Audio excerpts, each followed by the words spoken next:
Hi everyone, so I think it's a good time to get started now. So good morning to all of you who have dialed in and welcome to our HiBob webinar. So today we are going to be exploring if employee retention is still a realistic metric to measure success if the average tenure has become a lot shorter. We've got two very lively London HR influencers in the building to discuss the topic, and I'm going to let them introduce themselves probably in a moment. But first, just a really brief introduction to get us started.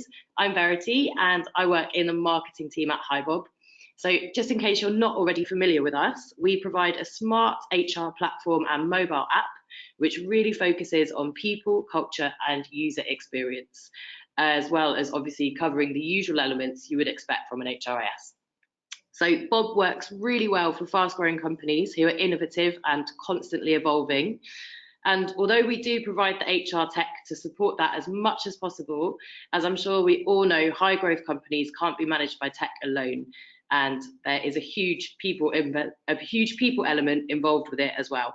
So that's why today we're going to be exploring new mutually beneficial ways for HR and talent leaders to get the most out of your people in a shorter space of time. So on your webinar screens, you should see a comments box. Feel free to type in any questions during the webinar because we're going to be doing a Q&A at the end. And if we miss out any questions, we will be following up via email, and we're going to send over the recording with all the slides and a blog with the key takeaways, and that'll come through into your inbox tomorrow as well. So without further ado, I'd like to hand over to the mighty Matt Buckland and Matt Bradburn, and I'll let them introduce themselves. So Matt Bradburn, would you like to start? Thanks so much, Verity. My name is Matt Bradburn. I'm one of the co-founders of the People Collective. We're a consultancy who work with fast-growing companies to make sure they put in all the foundations for everything people ops related to help them get the best out of their people. And my name is Matt Buckland. I am one of the founders of Rainmaking Venture Studio. We are an investment vehicle a startup that makes startups, really. So we partner with large-scale corporates and build companies that they will later want to buy. We're also the founders of DBR, which is a meeting place and a Slack group for other in-house recruiters and talent folks where we go to discuss stuff. Yeah, it's about 4,500 on there now, so feel free to go seek it out and come join us. Cool. Next slide. Fine, I'll do this then. Nice. So in this webinar, or coming next, we're going to talk about what you can do pre-hire, the trust, the goals, the attitudes and behaviours to look for, how to build trust with people pre-hire, and then number two, the employment, so the environments where people want to remain. What can you do to actually get people to buy into your business? And should you be forcing them to think about a career's worth of work with your company, or in fact, should you actually be letting them do a little tour of duty? Nice. We'll come on to why I hate that. And then number three, how people exit the business. So from hired to retired or fired. Either, both. Either, both, or just tired. How people leave your business, how to feel when people leave your business, and building that alumni group. Should you build an alumni group? Yes, I think you should. I think it's we'll good. See. We'll see. We might have some different views on that one, as with everything. So, to kick things off, some stats, because what is a good webinar without stats?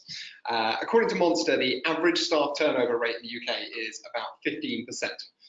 And excessive turnover can cost an organisation about 33% of its employees' compensation package, including wages and benefits as well. So yeah, this is rarely called out as a big cost base for people, but it's something to consider definitely, that you are sort of throwing money away. And so if you're just hiring people and then they leave immediately. What do you think about that 15%? That seems... Yeah, it's when you have to hire more people than you should need to hire. That's when your costs really ramp up, right? Yep. And you lose all of that knowledge with the people exiting your business. So it's a tough balance. And there's some stats as well, and some data on how long employees are staying at the biggest tech companies. I like this. I know, I love this. And it never surprises me. People always look at this and like, oh, wow, oh my word, 2 years, 1.2 years, 1.5 years. I'm like, yeah, That doesn't surprise me at all. I think in our heads we've still got this idea that like, sort of pre-industrial revolution, where we're going to go until get paid on the truck system and then just die in service, or like our parents did and they have jobs for 20 or 30 years at a time. Doesn't happen anymore. I would say that these figures are even a little bit optimistic. Certainly Glassdoor at the moment is saying about 13 months average tenure, particularly in tech, where people can just run away. Absolutely. I mean, I agree with this entirely. My father berated me at age 30 because he realized that I'd worked for more companies by the time that I was 30 than he had by the time he was 65 and he retired. And he thought this was a terrible thing.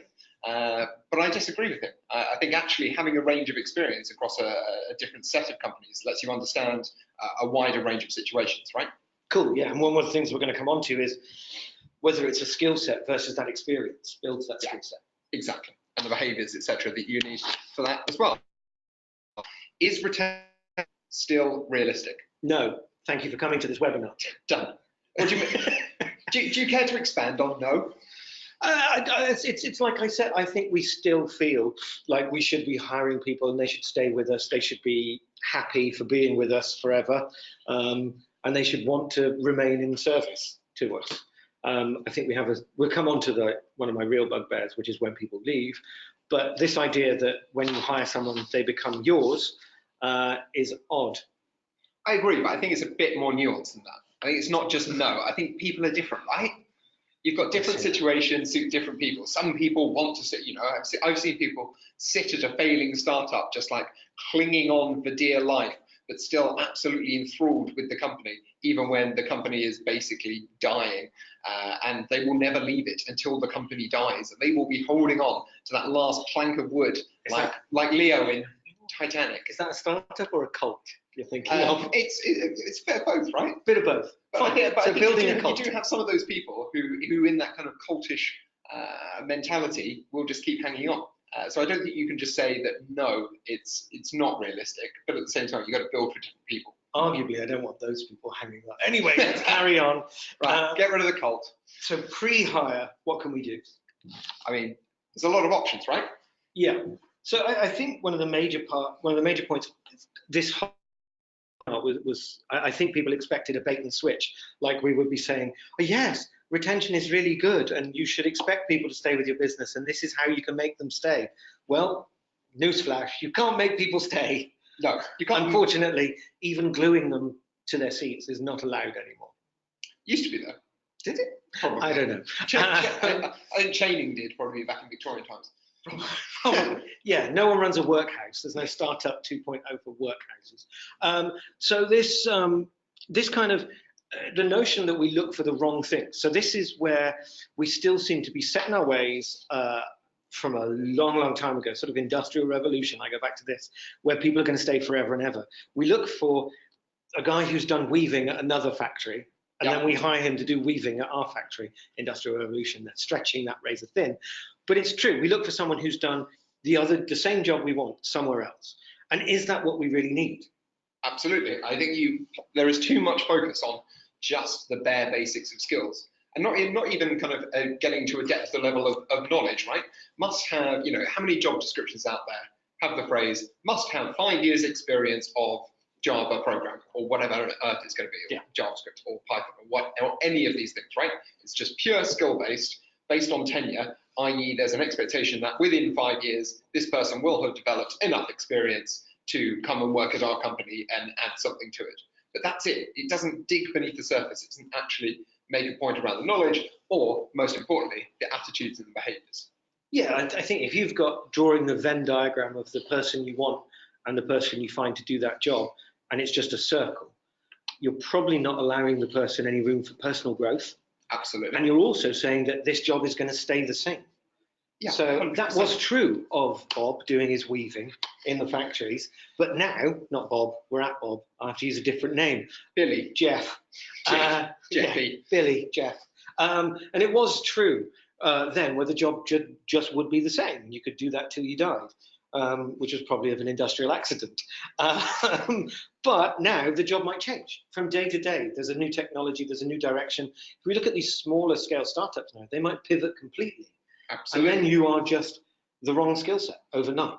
Yeah. So you need to have that adaptability, and adaptability is tough to recruit for if you're just looking for a pure set of skills.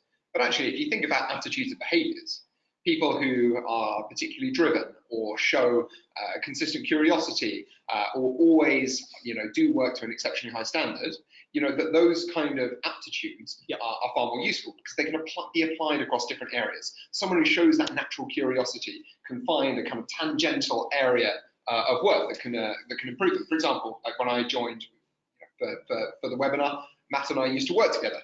I joined the company that we worked together with what I would call basic or sub-basic Excel competencies.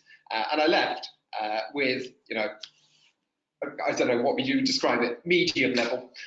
you could pivot your table, table your way out of a paper bag. I can pivot table my way out of a paper bag, beautifully described. And not every recruiter needs to understand Excel, but it was an area that I wanted to learn and to build, right? And it's my own curiosity that. And I think even when you started in that role, we didn't know that's the direction we were going to take. Oh, 100%. Right? I didn't know that we would all love data so much and just geek out on that. But it's those aptitudes. So not whether the person has X skill, but the person's aptitude for learning that skill or for learning the next skill. I think there's a lack of future proofing of these things. So how do we go on to define this stuff? And what's the blunt force instrument we have to define these? Yeah, exactly. It's this. The job description. Did you want a better instrument? I wanted something so insightful and amazing. And no, right. I love a good job description. I think I'm aligned. I think if you're making videos saying, "Hey, come and work for us," you're missing a trick, because these job descriptions and the way you put yourself out there does more for your brand than I think people give you credit for.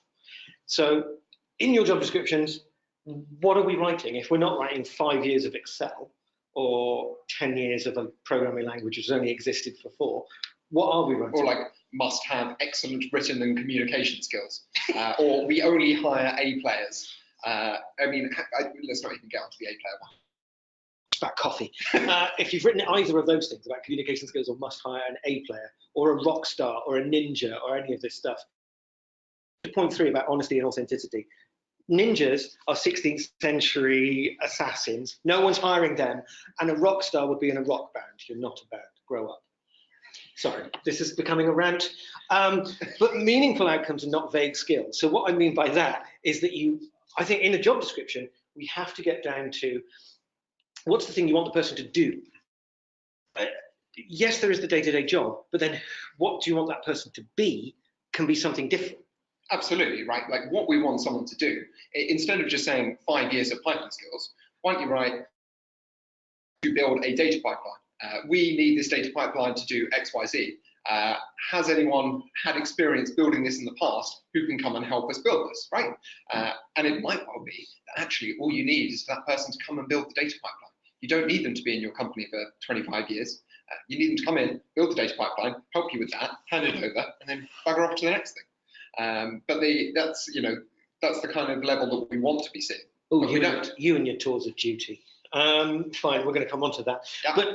But I think this is really interesting, particularly for tech, that I think you should be talking about them in a way which is appealing to their mindset. And that for techies is problem solving a lot of the time.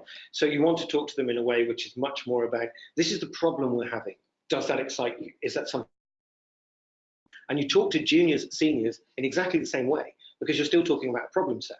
Now, it may be that the problems they're solving are orders of magnitude different, and scale and complexity come into that, but you are going to end up still with a problem solver, because that's what techies love to do.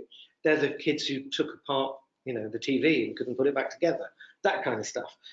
You're appealing to something deep down in the reptilian brain that exists there. And I think that's very different than saying 5 years of Python. And it's much more, to come to this last point, it's much more honest about what you're looking for. And it's that authenticity which will make people buy in. Now, the job description is designed to produce a person who wants to work at your company. And I think the biggest thing missing is the intent. Yes. Intent in the job, and Matt's heard me rant about this many times, but it's to produce people with intent. It's not to produce people who are passively interested in, oh, maybe I want a new job. If you get those people, you're just going to get people who want to increase their salary.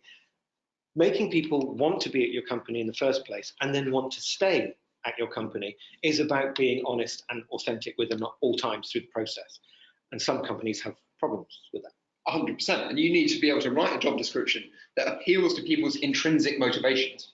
So being able to think about like the actual behaviors that make people successful in the company. If you sat the whole company down and asked them, what behaviors do you see that make people successful in your business? Find those out if you haven't done it already and use them, write them down, put them as themes within the job description. Because that will actually, people want to work with other people who kind of live up to those kinds of standards. It's probably a better indicator of your culture. Yes, absolutely. So whiteboard those ideas. I think it's the Jocelyn Goldfein thing, isn't it? Yeah, it's like write down those things, those behaviors that mean you would get ahead in your company, I think she says it as. And that's fantastic because there will be some on there which are negative. And at least it's holding a mirror up to your own culture. It is authentic. Remember, your job description at this point should make people say no to you as well. So it's not about just having everyone opt in. We went through a stage where it was just about numbers. So job descriptions had to attract millions of people that then we could sort through, like some big claw machine. That's nonsense. If you've got one job, you need one person to fill it. And don't waste time with all the other people who you have to convince or you have to sort of cajole into the process. Be honest, be open about the role. This is the way we are. And then some people say, well, I don't want to work that way. And that's fine, because there are ways of working. So job description, they go through our lovely interview process. We've got them, they become employees. So what next? The wonderful world of employment. So how do you get more out of people in less time? If we're stating that people actually stick around less, or should stick around less, we're stating that people should stick around less? I'm of the mindset at the moment, we'll come back to this at the end and see if I change my mind, as I'm wont to do. But at the moment, I think time, we've seen that from the Facebook, Google examples on there. So people's tenure is getting shorter and shorter. So yes, we do want to get most out of them in a non-exploitative evil factory owner way, if possible. But also we want to make sure that they've had that option to stay if we want them to stay. Yes. So once you've employed them, are you just using a low order motivator like money? Like, I will come here, you'll have a horrible time, but I'll pay you a lot of money. Now, we all know jobs like that exist. Absolutely. That's your security guard in a war zone, that sort of stuff. You may get blown up, but you'll be rich if you don't. That's a good motivator for lots of people. For me, it's much more about, like, am I equitably rewarded for my effort? And is it interesting and challenging? So if you go interesting, challenging, and rewarding, you are right. And we're going to come into some thoughts about purpose for people later on. Exactly. But I think, yes, because times are getting shorter, tenures are getting shorter anyway, there are evil other recruiters, like myself and Matt, who might tempt people away. And they're out to get your people. So if they're coming up with something which looks more better, that's terrible. That's not more better English by me. But if it looks better and they've moved for a reason, could those things have been mitigated? Sometimes. Yes, 100%. I mean, particularly in the world of tech companies, you're looking at VCs who have massively capitalized over the last few years. So they've got huge funds to disperse. They need to disperse those funds into new companies. There are thousands more tech companies growing out of nowhere because of this. And therefore, there are thousands of other companies who are getting their employer value proposition out into the market, who are hiring more recruiters to recruit your people. And you need to be very aware of fact if you're scaling a business. So I've got this word onboarding is really important to me. And I've heard it described, and I can't remember who described it like this, but it was brilliant. Imagine you have a red carpet, and you walk down the red carpet, you pulled up in a limousine, you walk down the red carpet, the paparazzi are all there, you're having a great time. The doors open, and they shut behind you, and you find yourself in an old shed. And that is onboarding for a lot of people, 100%. right? Because the recruiter puts them on a pedestal. They have this amazing time coming in. It's like, oh, let's go for coffee and talk about this. And they're having a lovely time, and it's all great. And yeah, here's a tour. Look, here's our office dog. And that's great. And then they start day one, and they haven't got a laptop. I was going to say Bob again, but it's Jeff. I'm afraid Jeff has spilt all his papers all over their desk, so they have to clear stuff. There's a T-shirt hung badly over the back of their chair, which is the wrong size. And this is normal onboarding, and people expect this, right? Because now we've got them, so we care less. But actually, why does that happen? I've seen some data around this, which actually says people are never more engaged with a company than the first week that they work there. And then we smash it. Exactly, right? 1 week in, that is your peak engagement, which is terrible, really. Like, you should never we shouldn't be in this situation, but we are, because of terrible, I'm going to go back to pre-boarding and onboarding. Yep. Like, you've given the offer, the dead zone wonderful, they're super excited, that dead zone in between, where people get no information, you know, there might be messaging going, is there anything I should learn in advance? Their new manager doesn't respond. They ask HR, like, what time should I turn up on the first day? They don't get the email in response until the first day. Telling them they need to be there at 9 and now it's 9:30. All of these terrible things happen before you even get in the building, let alone to the point of the badly hung t-shirt. And then, you know, from there we move to a situation where you listen to dull presentations about what works in each area of the company, and then you're just left to your own devices. Off you go. You know, be a great person in our business. Thanks very much for coming. So how can we do, specifically in that dead zone, what have I seen in the past? I've seen contact before hire. Yeah, 100%. Introducing them to team members before, using a tool like Bob, perhaps. I remember I've used Bob to do this before and introduced them to club members before. So we had keen runners, and we introduced people to other people in the business who'd like to run. God forbid, God knows why they would like to run anywhere, unless they were chased. But all of this sort of stuff.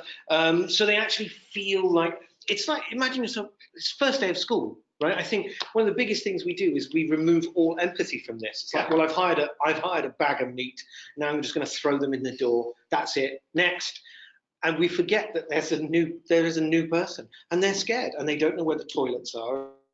They don't know what to do for lunch, and they don't know, you know, can they stroke that office dog? They don't know if the CFO's angry at them, or if he just looks that way normally. You know, there's all of this stuff that you don't know straight away. Absolutely, and another thing that you can do before people even join is there's a lot of work around, like, this is what we expect from you in joining our company. What about actually turning that on its head and go, this is what you can expect from us. This is what we will help you achieve over your first 30 days, your 60 days, your first 90 days, and then for your first year beyond here. This is our expectations, but at the same time, you deserve better from us. And this is how we're going to make that happen. So I've got two good examples for this pre-boarding period. When I was at Facebook sent a gift to someone. Yeah. Because you normally had 3 months of non-contact. So things that we did, someone loved music, so we sent them a Bluetooth speaker and all this sort of stuff. Someone's having a baby, so we sent her a baby grow, Facebook branded, all of that sort of stuff you can imagine. But it's just to keep in touch and just to say, you know, we're still here. Is everything okay? And we've actually listened to you and your personal situation, and we care. And one of the other great examples was GDS and their It's Okay document. So GDS, which is Government Digital Government Digital Service, everywhere in their building they have these posters, which is It's Okay, and it kind of sets out their culture. Or in base actions, like it's okay to wear headphones, it's okay to Slack someone, it's okay to walk up and meet them face to face, it's okay, and it sets permissions for those behaviors. Yeah. And those are the things that you don't know when you're new, that you don't want to get involved with, that you sort of draw back. It's the parameters, right? You're thrown an 85-page handbook on day one, told to read it, sign it, you get bored after page 1.5. Because it's an 85-page handbook, and why on earth would you read the entire thing? So at that point, you don't know what the parameters are for the holiday. You don't know how to book it. You don't know what the expenses policy is. You don't know how to go and request something, and you don't know who to go and request it from, and you don't know when you should go and request it. Right? I can't access the printer. Who on earth do I speak to about that? It's day 3, and I'm still not on the Wi-Fi. Oh God, what am I doing? Right? I've been in my current employer since August, and I still can't access the printer. Anyway, there we go. So all of this stuff combined will help you shorten the ramp-up time, which means that employee is more useful. Remember, you've only got them, 13 months? Yep. And you're going to spend 6 weeks doing an onboarding process because you can't get the head of sales to meet them, to talk to them for half an hour over coffee.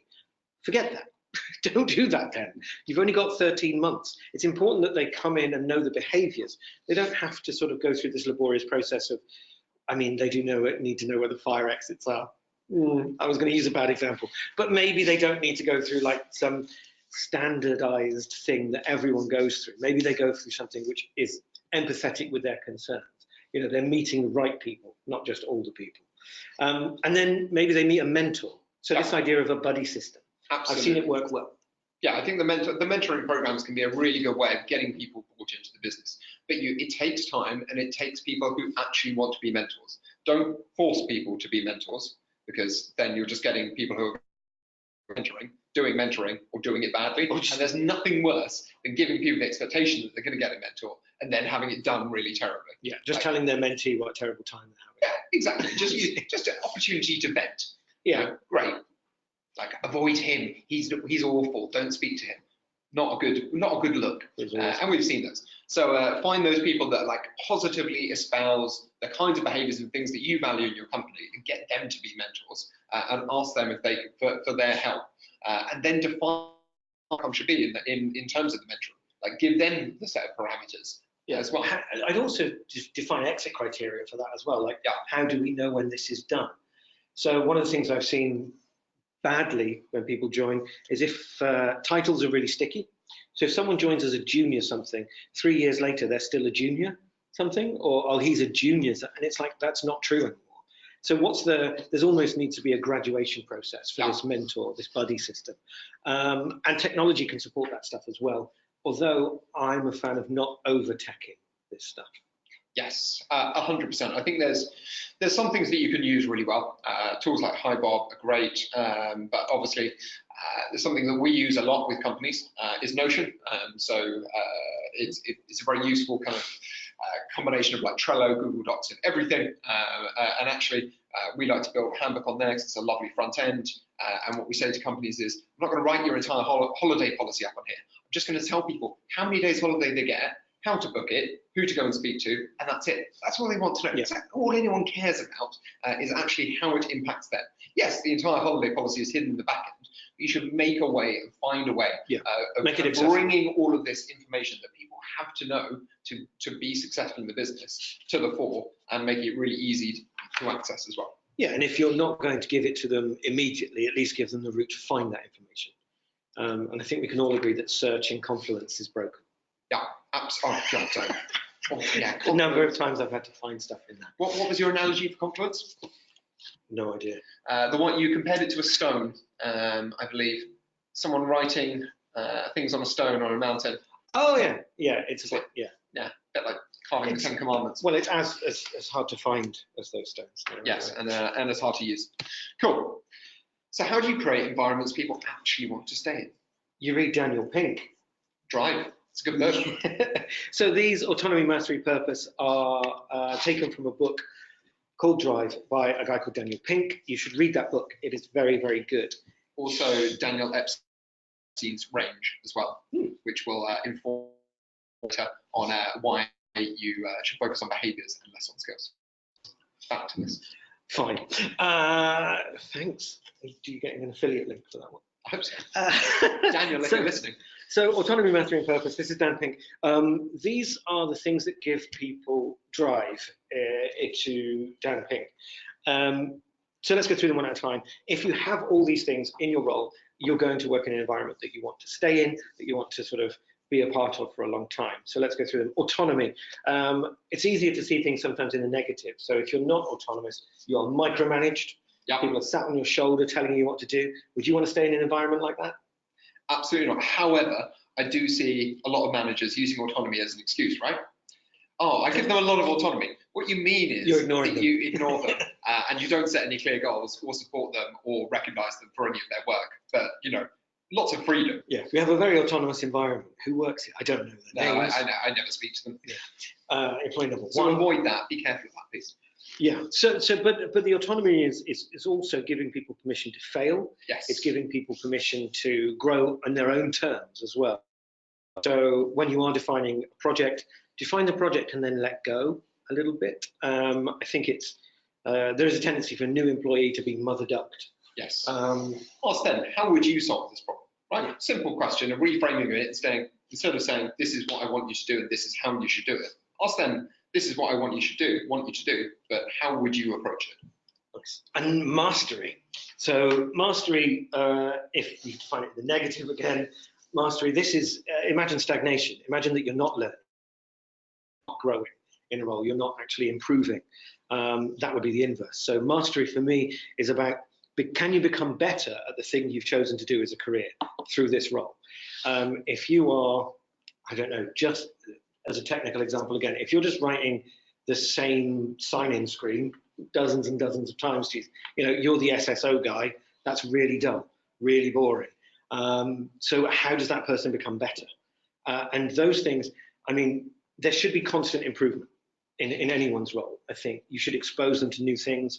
They should be growing all the time. That is with guidance. I think there's a tendency, I was going to say millennials then, but there is a tendency for people to want to go further a lot faster now than there was. So those 13 months they're with your business tend to be accelerated. But there are those, I think it's important to actually grow those people. So are they improving? Right, you want to do that, but at the same time, is it, in terms of the mastery, is that on the employee or the employer to own that development? Bit of both. Yeah. There's a sort of a politician's answer. Yeah, I don't think that the company is wholly responsible for learning and development. Absolutely. Offering money for it, offering opportunity for it, maybe, but actually development is something that you have to own. What do you want to do? The number of times that I've been in one-to-ones with people and I say, okay, what is it? Where do you want to go? Where do you want to be in this? And they have no answer. And that's not something like a 5-year plan or something like that. It's actually much more career-wise, where do you want to end up? Absolutely. And that can be, hey, I want to be in your job. And that sounds terrible. But okay, that's cool. Let's help you get there. I have my job, but I think that's why. Find you a similar one somewhere else. I think that's actually probably one of the biggest reasons I see companies failing to retain people at the moment is actually because the managers are incapable of coaching people. Yeah. So the people need to come with ideas, absolutely, but the managers need to spot gaps and opportunities for them to learn, and they need to be coaching them on how that development should happen. They're focused too much on just being a manager, managing the situation, managing the outcome at all times, as opposed to encouraging, developing, and working through these problems, right? And actually, I think that the best people and the ones who get people to stay for the longest have great coaches as managers as well. Yeah, and they're also doing things like letting go, and providing the third thing on this list, which is purpose. Why are we all here? Why are we doing this thing? There are lots of different jobs, lots of different companies doing lots of different things, and they aren't all doing great things for the world. Some of them are doing great things for their shareholders, returning value, but making that important and seem worthwhile is also a job of the managers, I think. Yes, and doing it in an honest way. I think kind of comes back to I will pick out 2 banks, I won't name them, 2 modern banks, should we call them. One of them likes to pitch Challenger? Challenger Bank. Okay. One of them likes to pitch themselves as like Bank of the People. We are the most amazing, engaging workspace in the world. And the other one likes to pitch themselves as come here, work hard, get money, exit. And they're very, very clear on that. And actually, the one that says come here, work hard, exit is super honest about that in advance. People understand that before they come in the door, and that's what it's like to work there. And accordingly, their Glassdoor score is actually higher than the other one, who actually has a lower score because they say everything's wonderful, joyous here, and actually that's not always the case for everyone who joins that business. So no surprises is a good mantra. No surprises, was 100%. If you want to get people to work at your business, tell them in advance, this is what's broken. Some of these things aren't working well at the moment, but we want someone who loves solving a problem, who can come and help us fix it. And we think you could be a great person to do that, right? And how far, because I know you work a lot with this, Matt, how far is purpose tied to values and espoused values versus aspired to values? Yeah, I think you've got to have a very clear vision of where the business wants to go to as a founder, be able to really enunciate and explain why that's important to your team. And I've seen people do that. Like there's a company that we've worked with in the oil and gas space who completely, like you wouldn't expect this, but people work incredibly hard for that business because they believe they're making a very specific change to the openness of this industry. And that's what they really buy into. And the steps and the mission are very clear on this as well. Their values are honest. They were surfaced by the team, and the behaviors, again, were surfaced by the team. Where you get that disconnect is when you get founders stating, these are the values of the business, these are the behaviors. You launch it in all hands, someone sticks their hand up and goes, that one's not true, at which point you fall to pieces, right? So that purpose is really about making sure that you're honest and true. The only time I've seen aspirational values work well is when a company has admitted, this is where we want to be, but we know we're not here yet. And they stated it. We did this project with them and they launched it to the team and they demarked 2 or 3 kind of explainer pieces of the values in orange and said, these bits, we're not there yet. It's probably true for about 30–40% of the company, but it's not true for the other 60%. But it's where we want to be and we want your help to get there. We want everyone in the business to think about how we can improve and get there. It's the only time I've seen aspirational work. Nice. Otherwise, you've got to be honest. So we've told people, well, we've given them reason to stay, right? They've got autonomy, they've got mastery, they've got purpose, but some people are going to leave anyway. Absolutely. So where do we go after employment? Presumably we don't bury the bodies outside. No, I mean, it's easy to find then. True. mince them up, that's easy, mince them up. So no, when people exit the business, there's one thing which I really hate, which I absolutely hate. And I think it's our duty as any HR person listening to this webinar is next time your CEO, or whoever you report to, is immature or petulant about someone making the decision to leave and says something stupid like, they're dead to us, you should throw something at them, something heavy with quite sharp corners. Yeah, I think. Agreed. It is the most stupid. Yeah. I always keep a large glass ashtray on my nice. That'll do the trick. Like EastEnders style, back of the head. No, there is being okay with someone leaving is a sign of your maturity. It is a sign that you're okay with running a business. You're mature enough to run the business and you understand that people have lives and that they are part of this journey. They are not necessarily the only part that's integral to this journey. I struggle with CEOs who I've worked with who are, you'll start to see it in the language. And when we talk about people leaving, I have heard things like, he is dead to us. Suddenly they become deceitful. So, oh yeah, I never liked him anyway. Yeah, they were always rubbish. I'm like, 2 days ago, you told me this person was performing like to a level that you wanted to promote them. And suddenly in 2 days, now because they're leaving, they're rubbish. You know? Yeah, this is honestly, if HR want their seat at the table, this is a perfect moment to do it. And it's taking a stand for employees, something which HR doesn't get the chance to do very often because we're asked to police businesses. Absolutely. I think this is much more about taking that stand and saying, look, actually, it's okay. It's okay, don't. And I think a lot of it comes from fear of the CEO, like, oh my God, how are we going to replace this person? And it's a recruitment issue. So why I feel like heads of talent, where we've combined recruitment and HR, are best place to do this, because we can say things like, it's okay. It's okay, don't worry. Yes. We're going to find a replacement for this person. Let's make this a good thing. 100%. And you never know where those people are going, and you never know what they're going to be doing next. So this is around that piece of building that alumni. I actually think if you do this well, if you do this effectively, it can be great for your business. If you're building a small company and you lose, say, 10 people over a couple of years, but they go to tangential businesses to yours, who might well be wanting to do a partnership. If you go to the CEO of that business, the CEO that someone used to work for you, and they're going to ask that, they're going to back channel reference you time and again. As a company, should we work with that company? Should we partner with them? Oh no, they were awful, this was the problem, this was why, right? If you treat someone and disrespect them in that way, you're going to cause yourselves far more harm than good. If you are honest about why you have to let someone go, or if someone's leaving and you're very good to them and say, thank you so much for everything you've done here, it was incredibly important, you got us from A to B, obviously we're continuing to C, D and E, but I absolutely see your career going. Great. That leaves them with a wonderful feeling, and it can give you a great opportunity to keep in touch over the long. And you never know where people are going to end up. So it's not worth disrespecting them. I would push on our leaders to say thank you, even if it's through Yes. gritted teeth. To start with, get them used to it. And instead of going, I hate you, just go, I thank you. And we'll get there in the end. They have to see that this is the only way. I've worked mainly in London and mainly in tech. I've hired the same person 4 times in 4 different companies. Same guy, just pop up in each other's lives every now and again. I've helped people I've worked with get jobs in other places. I've been asked to reference people I've worked with hundreds of times. You've worked with this guy, what did you think?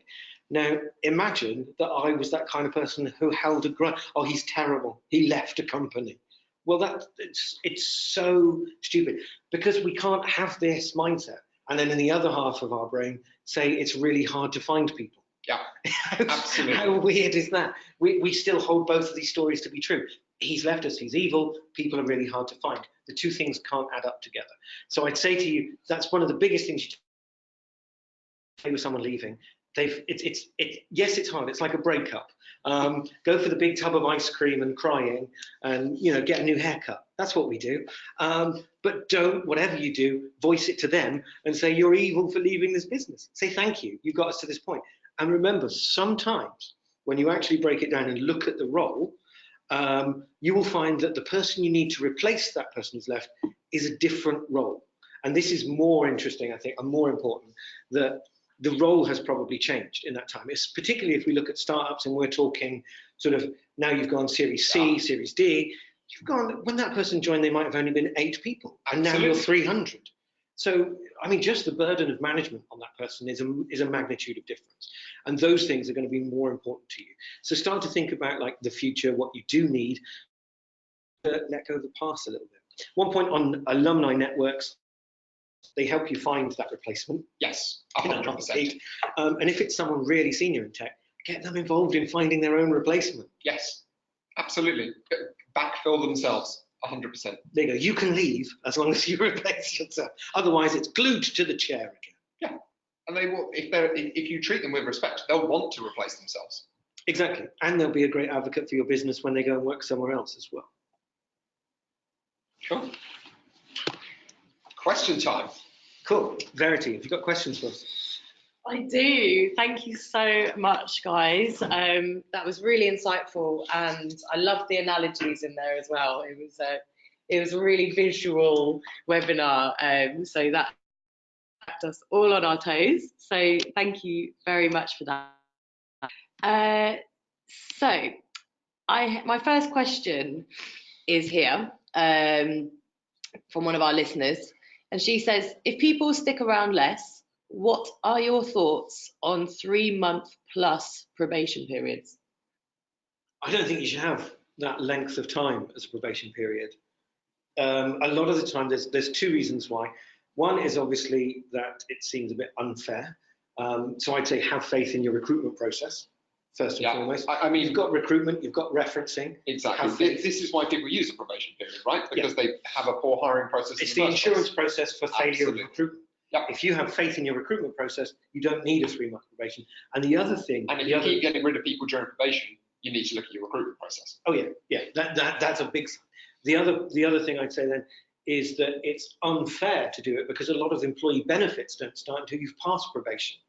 So what you're actually doing is withholding benefits from people, which might tense, but will actually create a negative opinion of your organization before you even start it.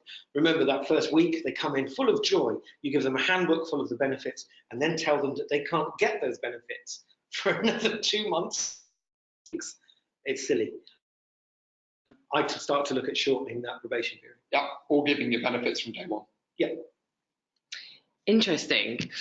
So my next question that I have here is as follows.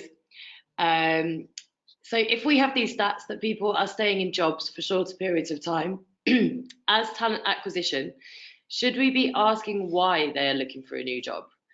Or just take it on face value that they're looking for a new job for new challenges? Yeah, I think you should still be asking them why. Absolutely, because there's a variety of reasons, but I think you should be taking their responses with a kind of like a bit of a pinch of salt. or at least just accepting the responses that you're going to get. Some people, there's often this weird trend where people are like, oh no, I could never badmouth my last employer to a recruiter. I'm like, I don't care if you badmouth your last employer to me. I've got no problem with that. If you had a terrible manager, tell me you had a terrible manager. Explain why they're a terrible manager, and I'll tell you if I'm going to be a better fit for you as your new manager. That gives me a piece of information that I don't have access to. And there's this kind of weird perception that you can't say anything bad about the people that you worked for in the past, and therefore you kind of mask the reasons. I'm actually okay with people giving me all the reasons. I want all the dirt, and that will tell me a better way of informing. Yeah. It's why I would advocate thinking really closely about who does that exit interview. Yep. So don't make it, if it has to be HR and HR in your business is the police, think about making it with someone else. Could it be with a mentor? Could it be with their best friend at work? And they record that conversation. That's much more interesting because I want a real reason. Mm-hmm. And if one person says, oh, you don't pay enough, that's one person. If 3 or 4 people start to say it, it's time to do a salary survey and to think about how much you pay people because more people will leave. Remember, the exit interview isn't just about sort of venting. You've got to see through some of that venting to look at some of the trends, the themes that will come out about why people are leaving your business. So absolutely, it's totally important. You should talk to them. You should really get down to what that was. What was it you didn't like? Even if it's those niggling little things that act as like the drip, drip, drip, the Chinese water torture of just eventually you snap and it goes, I quit this job. You throw the table, you do all that sort of stuff. Those things matter. So every Friday we have that all hands, and it's so false and I hate it, is a valid thing. Then you start to think about that. How could I change that? How do we make it more authentic? I had that in an exit interview, and what we actually did, he hated the fact there was no open Q&A in the all hands, and I started to thought, well, why isn't there? We could do that, and we changed it. It was too late for that guy, but it might have been that drip, drip, drip for other people. Mm-hmm. So that's where you sort of make them actionable. So exit interviews aren't supposed to be taken and then filed away in a drawer. Make them actionable.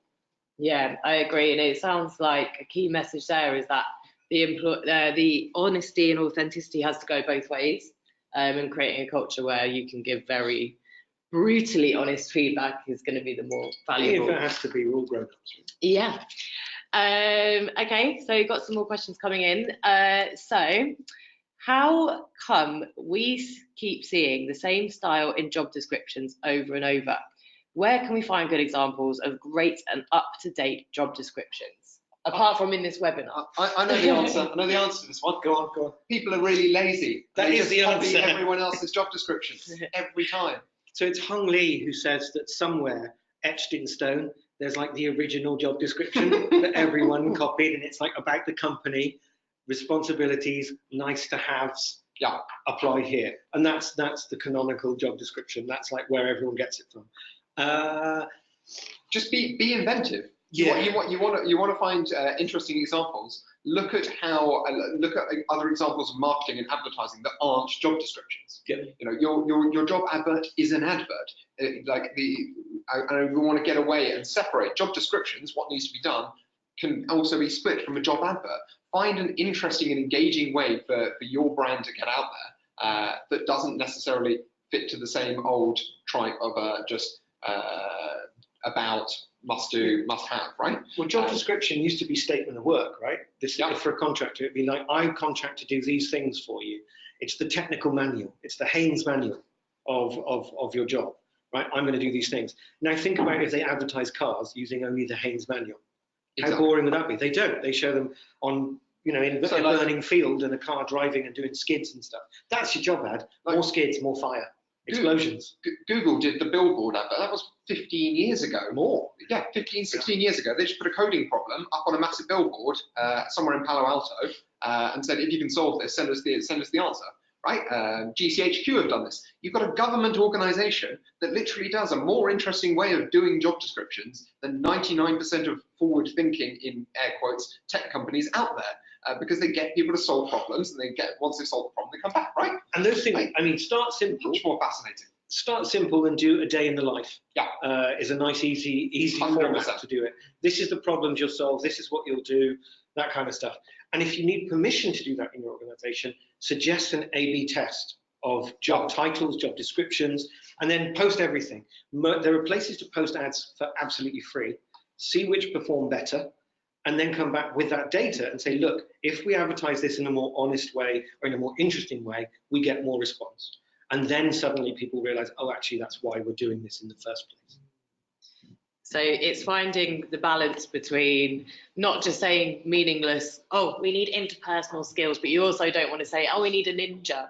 Yes. So it's like, it's finding something a bit more real and more creative. Yeah, people trying to be creative in the same old framework, as opposed to actually being creative with the framework.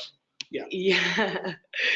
Okay, so got quite a few more coming in. So we'll just, if we don't get a chance to respond to everyone, we will, the Mats will respond via email as well. So we've got one here which says, what's the best way to conduct a salary survey when so few job descriptions contain salaries or simply say DOE or competitive? Don't use job boards to conduct your salary surveys. That's a good start. Plenty of data sets out there, either for free or not for free. For example, with DBR, we ran a full salary survey for 4,500 members on talent and HR salaries, and we'll be providing that back to all our members. Find your equivalent to whatever you're looking for, or if you're a VC-backed business, Auction Impact, if you upload all your salary data, they'll give you the entire data set for free. European company gives you 3,000 salary ranges for VC-backed businesses at Series A. Woohoo! Great. Private company, really hard to find information. No, actually pretty easy.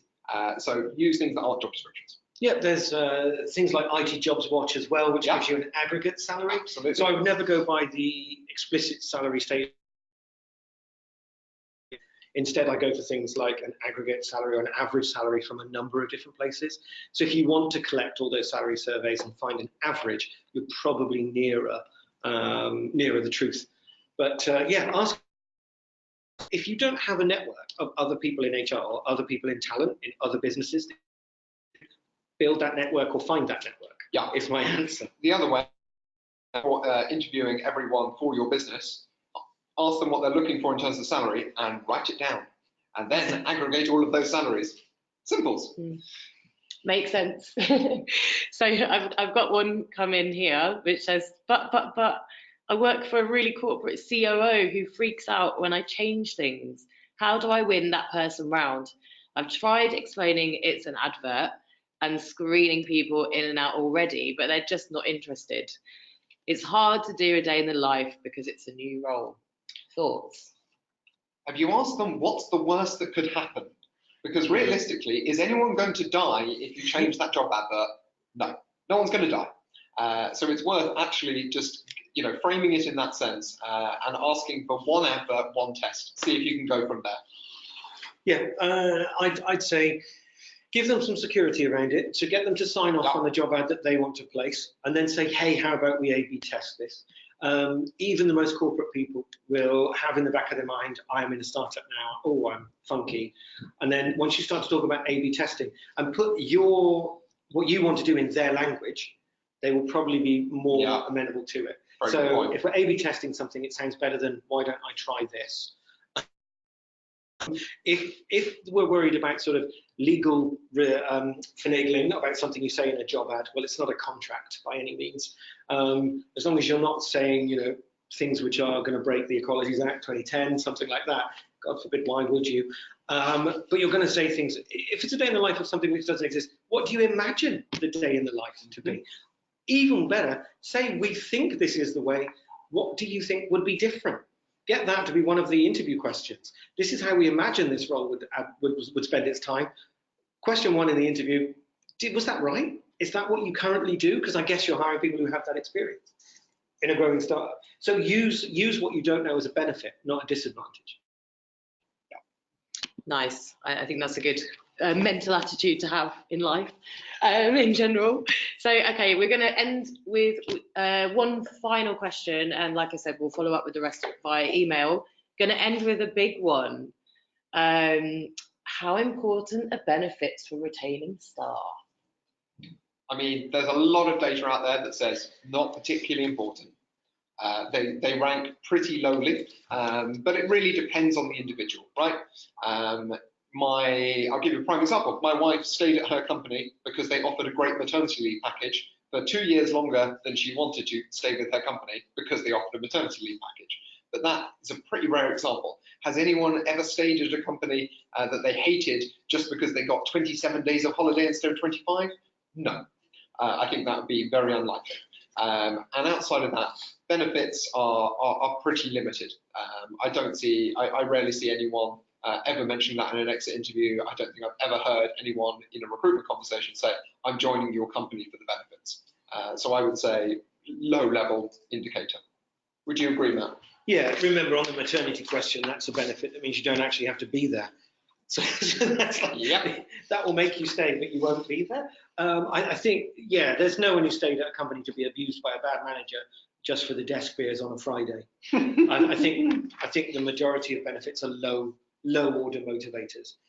They might make you say, oh yeah, it's all right for a while, but eventually those big things will eat you up inside. Yeah. Like if you are taking, if you get offered 2 days extra holiday and you hate the job, you're probably going to spend about 8 days off sick because of the damage to your mental health. Exactly. So at that point, benefits aren't going to be the answer.